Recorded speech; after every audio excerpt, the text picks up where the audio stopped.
Welcome to the support video for the wall-mounted remote control switch dual channel. To synchronise the motor, first press the prog button for 1 second, followed by the up arrow on the channel that you require.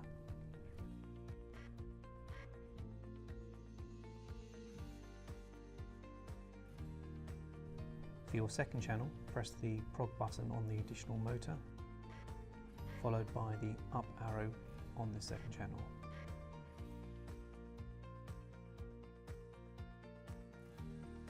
We've now configured a left and right channel to control the left and right blinds.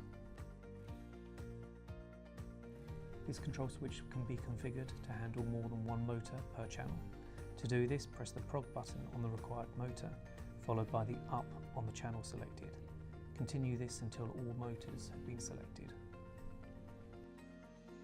In this configuration, the right-hand channel is configured to operate both blinds, the left channel, the left-hand blind only. For any more information, feel free to give us a call on 01268 570 900 or drop us an email to inquiries@yewdale.co.uk.